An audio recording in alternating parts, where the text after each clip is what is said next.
Nakama. C'est ton Nakama Winnie. En chakra et en vibranium. Et aujourd'hui, on va traiter de Logan.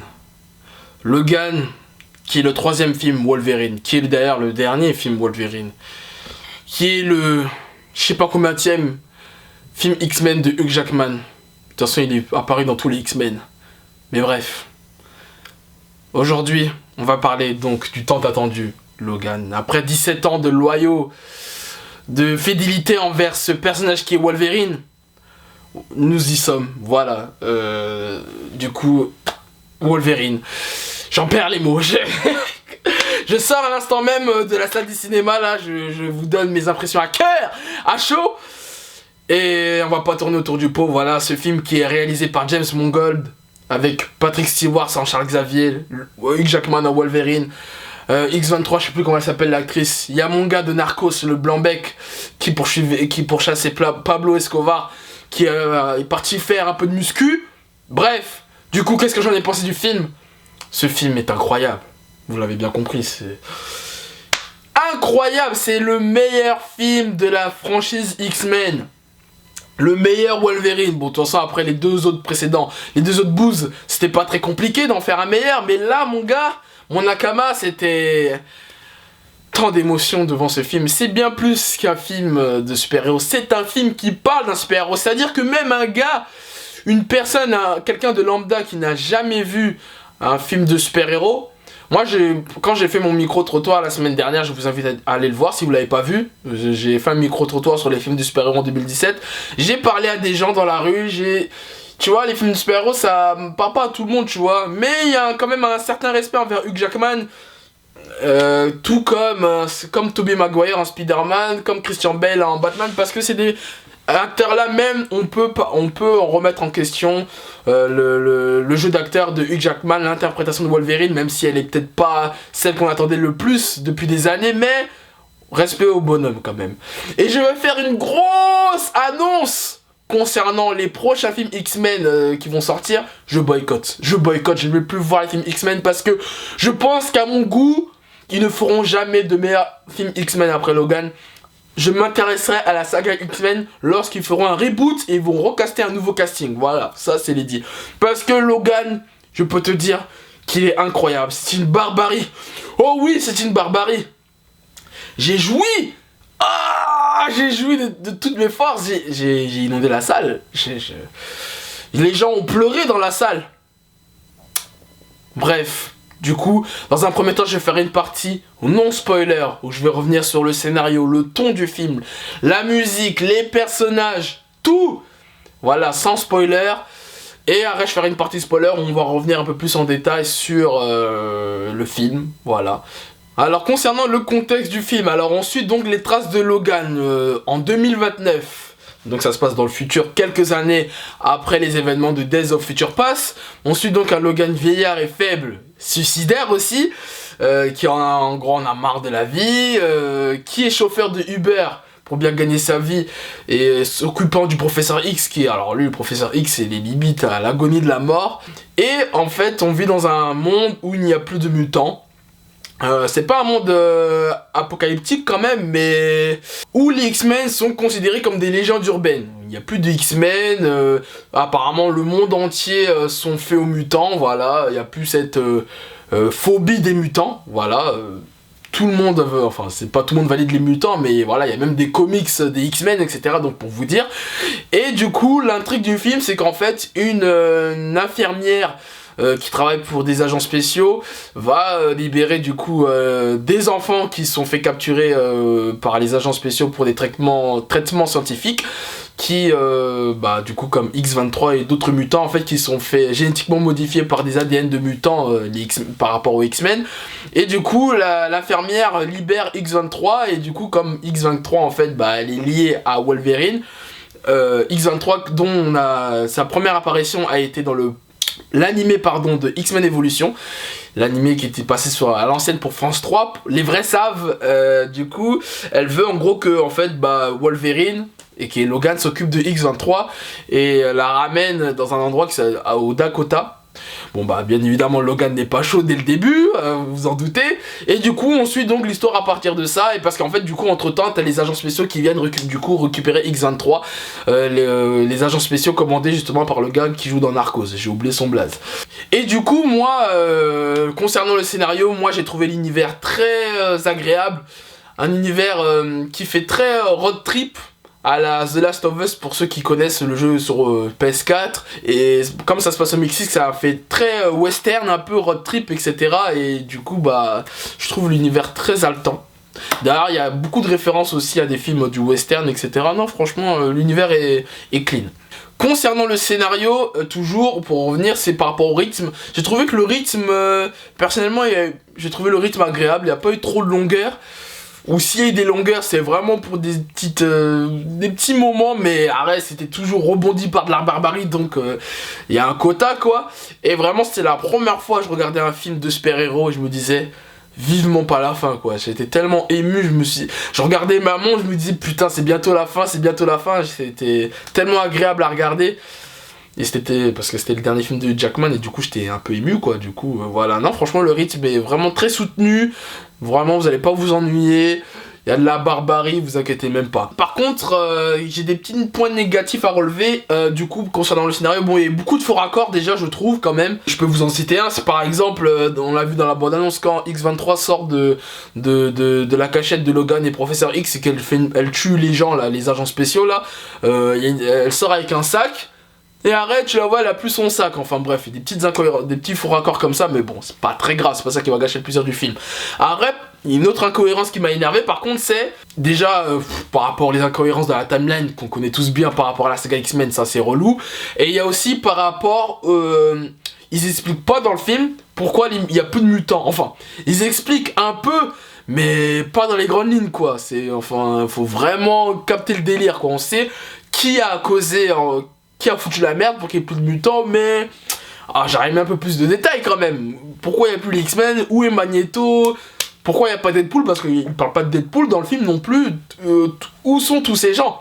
Voilà, ils sont pas trop rentrés dans les détails et ça m'a un peu énervé, tu vois.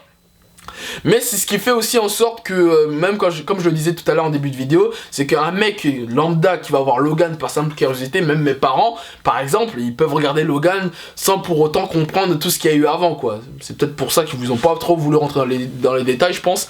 Et il y a même, d'ailleurs, je vais vous dire un truc, c'est qu'il n'y a même pas Stan Lee dans le film. Pour vous dire que je pense qu'ils ont vraiment fait en sorte que ce Logan, ce film, soit vraiment un film à part de tout ce qu'il y a en super-héroïque quoi, parce que Stan Lee en général quand il est là c'est pour faire le con, voilà. Clairement du coup ils ont pas mis Stan Lee, c'est vraiment pour que ce soit à part quoi. Il y a même pas de scène post-générique, bon ce qui est tout à fait normal par rapport à la fin, mais voilà, pour vous dire que c'est vraiment un autre cas, c'est vraiment Logan est dans sa bulle, c'est vraiment très difficile de le comparer aux autres super-héros quoi. Sinon par rapport à la musique du film, elle était pas ouf. Voilà, j'ai même pas une tonalité qui m'est mémorable. La musique est vraiment banale, voilà. Voilà, donc ça c'était tout ce qui est recouvrait le scénario, etc. là. Maintenant on va parler du ton. Oh là là. Le ton du film. Parce qu'il faut savoir que Logan est un film rated R. C'est-à-dire qu'il est interdit au moins de 17 ans aux États-Unis et interdit au moins de 12 ans en France. Je peux te dire que c'est un vrai rated R. Un vrai film de barbarie, de boucherie.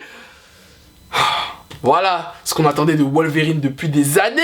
Un Wolverine violent et vulgaire. Et ça n'a rien à voir avec le Deadpool soi-disant rated R, mais ouais, c'était un rated R édulcoré. Hein. Là, mon gars, ma Nakama, tu n'es pas prêt.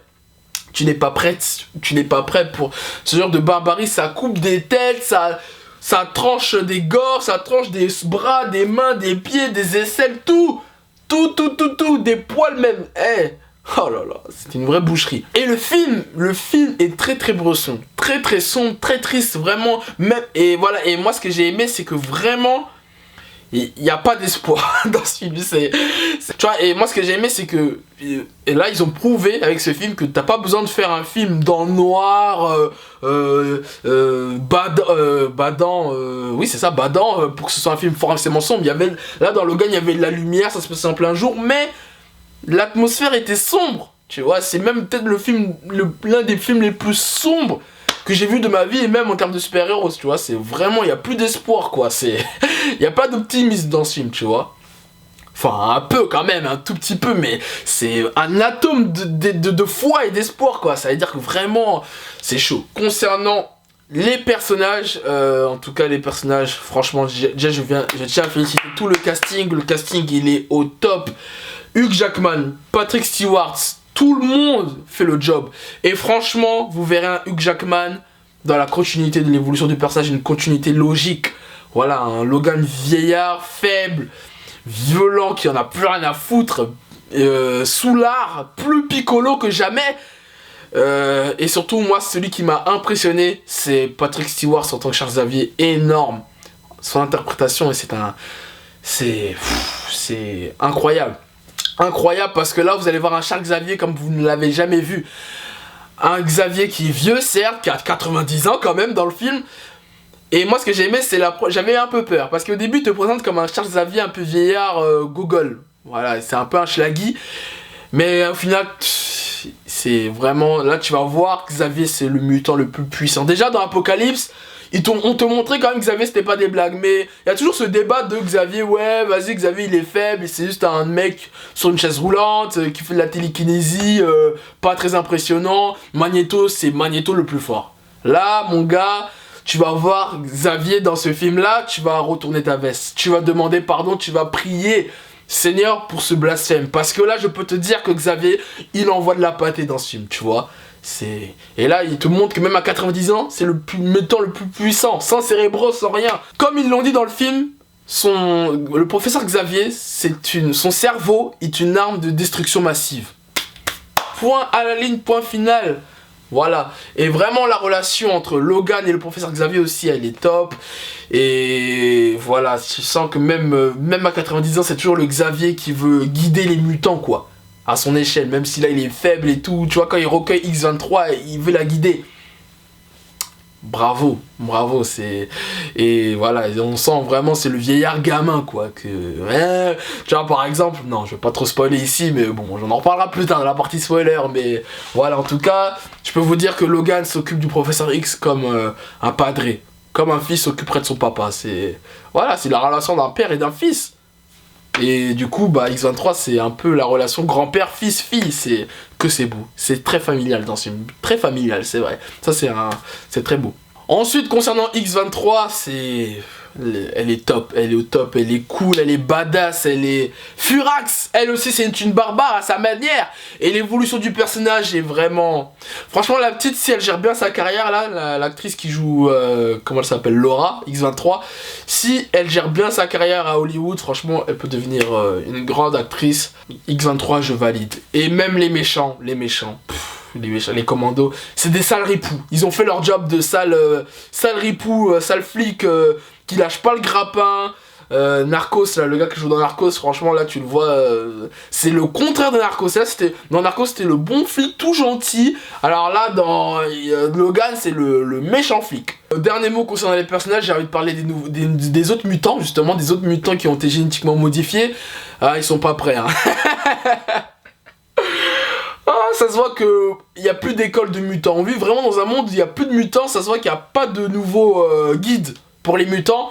Et ça se voit, je vais pas trop détailler, mais dans la bataille finale, ça se voit que les nouveaux mutants ne sont pas prêts pour ce genre de monde, quoi. De gens qui vont les pourchasser parce que c'est des mutants et ils savent pas se défendre, en gros. Donc voilà, bah, je crois que j'ai dit un peu tout ce que j'avais à dire dans cette partie non spoiler. On va passer à la partie spoiler pour revenir sur quelques détails du film. En tout cas, si je devrais apporter une conclusion... Allez voir le film, vous allez pas le regretter. Ah, je déconseille quand même aux enfants de pas aller le voir, quand même. Il est vraiment très très sanglant. Franchement, n'emmenez pas vos gosses le voir, sérieusement. Moi-même, je suis une âme sensible, j'étais surpris, j'étais choqué de quelques scènes de combat, d'action. Franchement, bravo à Hugh Jackman, bravo pour ta carrière. Même si tu n'étais pas le Wolverine, peut-être qu'on attendait le plus en termes d'interprétation, mais tu as apporté ta vision des choses, voilà. Tu as apporté ta vision de Wolverine, tu as popularisé le personnage de Wolverine, voilà. Comme Tobey Maguire a popularisé Spider-Man, comme Christopher Reeve a popularisé Superman à son échelle, Christian Bale, et j'en passe. Grand respect, mec. Grand respect à Patrick Stewart en tant que Charles Xavier aussi, tu vas nous manquer. En tout cas, allez voir le film, c'était un film très émouvant. Passons à la partie spoiler, vite. Bon, si tu es là, c'est que tu as vu le film, on va spoiler comme jamais. On va revenir sur quelques détails du film. Surtout, je vais revenir sur l'évolution de X-23, sur la mort de Charles Xavier et de Logan. Je vais revenir sur un truc, une grosse déception du film que j'ai pas eu. Bon, c'est pas ça qui va faire en sorte que le film est nul, mais c'est un dommage quoi, ça va peut être un gros bonus. Je vais parler aussi par rapport aux comics X-Men qu'il y a eu dans le film, et je vais parler de la bataille finale. Voilà, en gros ça va être ça. Je vous ai résumé la partie de chaque spoiler. Bref, du coup on va commencer avec X-23. X-23, moi ce que j'ai aimé avec X-23, bon déjà le fait qu'elle joue bien, elle interprète bien le rôle, elle se bat bien, elle est très agile et tout, même elle a plus de potentiel que Wolverine en tant que guerrière. C'est vraiment l'évolution du personnage, c'est que vraiment au début elle était muette, et à la fin du film, enfin au fur et à mesure du film plutôt, tu vois qu'elle commence à parler en espagnol, et après qu'elle s'adapte, elle parle en anglais et tout, et moi ce que j'ai aimé c'est vraiment la relation entre Logan et X-23, c'est parce que, tu sais, ça m'a rappelé, tu sais, la gamine vraiment qui n'a pas confiance aux autres et qui restait muette, genre, non, je vous confie pas. Et arrête, tu sais, au fur et à mesure qu'elle a confiance avec le professeur X et Logan, du coup, bah, elle se confie. Et moi, j'ai trouvé ça très touchant, très, très bien joué. Enfin, je trouve que c'était cool de voir ça. Que voilà, et que à la fin, bah du coup en plus comme quand Logan il meurt, bah tu sais, elle pleure quoi, elle l'appelle Daddy, Papa. J'ai dit oh non, fallait pas faire ça. Enfin du coup bref, non, c'était juste pour dire que vraiment j'ai grave kiffé l'évolution du personnage. La meuf elle parlait pas au début, alors elle a commencé à parler espagnol, blablabla blabla. Et voilà. D'ailleurs, un truc que j'ai pas dit dans la partie non spoiler, du coup, c'est que le film est très drôle. Hein. Enfin, pas drôle, mais il y a des moments où quand même tu rigoles. C'est très marrant. Mais franchement, ouais, j'ai grave kiffé l'évolution de X-23 et c'était cool. Après, on va parler du coup maintenant de la mort du professeur X. La mort du professeur X, j'étais pas prêt. Alors là, je m'attendais à tout sauf ça. Hein. Moi, je pensais qu'il allait mourir comme d'habitude, tu sais, en mode soit de vieillesse, soit parce que il a utilisé ses pouvoirs, alors peut-être il a tellement trop abusé qu'il explose, ou je sais pas quoi, moi je m'entendais pas. Là il s'est fait tuer par un clone de Logan, X-24. Là c'est la pire mort qui soit, parce que déjà il se fait tuer, moi je pensais au début c'était un cauchemar, parce qu'en plus justement, au moment où le Charles Xavier se fait tuer, il se confie sur comment il a tué les mutants. Je me suis dit, ah, enfin on va savoir pourquoi, qui il a tué qui, qu'est-ce qui s'est passé. Je me suis dit, ah, enfin il va se confier. Et là, t'as le Logan, là, le faux Logan, là, qui le tue. Bon, au début, je me suis dit, non, c'est un rêve, c'est pas possible. Je me suis dit, c'est Logan qui rêve, parce qu'en plus, il disait qu'il faisait des cauchemars où il tuait des gens. Je me suis dit, c'est un rêve, alors que non. Tu vois là, il tue toute la famille, les Renois et tout. Je dis là, mais non! Et pourquoi? En plus, le pauvre, putain, en plus, ça m'a fait trop de la peine quand Logan est venu lui dire, ah non, t'inquiète pas, c'est pas moi qui t'ai tué, c'est un imposteur et tout. Oh non, j'ai trop de la peine. Le gars, il s'est fait assassiner. Oh, franchement, j'aurais pensé à toutes les morts sauf ça. Tellement triste. Et pour finir, on va finir sur la mort de Logan. Quelle mort. Déjà, comme je l'ai dit dans la partie non spoiler, on suivait un Logan suicidaire, donc le gars voulait se tirer une balle dans la tête avec une balle à adamantium, donc forcément tu savais que il allait partir en couille. Il s'est sacrifié pour sauver les jeunes mutants, et ça c'est beau, que Logan se sacrifie pour la jeune génération. Parce que dans Apocalypse par exemple, Mystique qui entraîne les jeunes mutants, n'importe quoi, c'est des conneries, il y a pas de... tu ressens rien. Mais là, Logan, personnage sombre, solitaire, qui ne pense qu'à lui, c'est un égoïste un peu Logan, tu vois, et là, tu le vois avec les enfants et tout, non, c'était trop mignon, c'était trop kawaii, c'était un héros, vraiment, jusqu'à la fin, il s'est sacrifié pour la jeune génération. En plus, il s'est fait tuer par son double. Et c'est vraiment, c'est fort. Bon, peut-être c'est moi, je suis un peu parano, mais je trouve ça fort qu'il se fasse tuer par un de ses doubles. Un jeune, Logan, en plus, c'est-à-dire que c'est vraiment la signification de vraiment le passage de flambeau entre ses débuts en tant que Wolverine et là, c'est vraiment, en gros, c'est fini, quoi. Bon, peut-être j'ai dit un peu de conneries, je pense, mais voilà, c'est ce que j'ai ressenti. En tout cas, mort de Logan au top. Très émouvante, j'ai vu les gens dans la salle en train de pleurer, j'ai entendu des reniflements. Tu vois, et du coup, voilà, il y en a qui ont sorti les Kleenex et tout, c'était très très très émouvant. Voilà, et du coup, qu'est-ce que je voulais dire encore? Ah oui, par rapport aux comics X-Men. Au début, j'ai vu ça dans la bande-annonce, je me suis dit, oula, c'est quoi ces conneries? Mais en fait, non, dans le film, c'est très bien utilisé. D'ailleurs, le comics va ramener à la trame finale scénaristique et tout. Franchement, ça a été très bien utilisé. Et par contre, moi, ce qui m'a énervé, c'est que quand j'ai vu les comics, enfin, quand j'ai vu que Logan lisait des comics et qui s'est vu avec le costume jaune, je me suis dit, ah là peut-être on va enfin voir Logan porter le costume jaune. Parce qu'en plus quand il passe du temps avec les petits, tu vois, les petits c'est des fanatiques de Wolverine, ils ont des figurines avec les costumes jaunes. Je me suis dit obligé, il y a un petit qui va lui passer un cosplay et qu'il allait se battre en mode final, le combat final qui était d'ailleurs très bien, le combat final splendide, barbarie. Mais je me suis dit il va combattre les gens en costume jaune, ça va être tellement beau, j'allais pleurer là. Mais non, au final il a pas mis le costume et ça m'a déçu. Quel dommage, mais du coup, ouais, c'est dommage. Arrête, c'est pas ce qui fait que le film est nul. Mais, quand même, j'aurais aimé voir une dernière fois Hugh Jackman porter le fameux costume jaune. Voilà. En tout cas, voilà, je crois que c'est tout ce que j'avais à dire dans la partie spoiler. En tout cas, Logan, très grand film. C'est incroyable, c'est vraiment un vrai film. Et j'espère qu'il remportera un Oscar, je l'espère. Parce que Suicide Squad il a remporté un Oscar, ça va, au bout de 2 secondes. Je veux que Logan soit nominé, je veux qu'il remporte un Oscar d'honneur au moins, ou un Oscar. Je veux qu'il remporte des prix. Il mérite. Franchement, Hugh Jackman, tu vas nous manquer. Ne va pas voir ce film avec ta petite copine. Ah non, ça c'est pas un film pour pécho, crois-moi. Voilà, accroche-toi bien, prends la main de ton voisin, de ta voisine. Ça va être très émouvant. Bon, de toute façon, si t'es là, c'est que t'as déjà vu le film. Mais si tu comptes le revoir une deuxième fois quand même, tu vois. Ou si tu comptes recommander ce film à tes proches, dis-lui de s'accrocher parce que ça saigne. Hugh Jackman, encore une fois, un grand merci pour ta carrière. Merci, grâce à toi, tu as popularisé l'ère du super-héros. C'est grâce à toi que je suis là en train de faire des vidéos. Peut-être, tu fais partie de ces gens-là. Voilà. C'est tout ce que j'avais à dire, en tout cas, maintenant. Mes Nakama, dites-moi dans les commentaires ce que vous en pensez de ce film. Je vous invite à partager cette vidéo, à vous abonner à la chaîne. Et moi, je vous dis au plaisir, et je vais aller rendre hommage et faire mon deuil de Hugh Wolverine Jackman.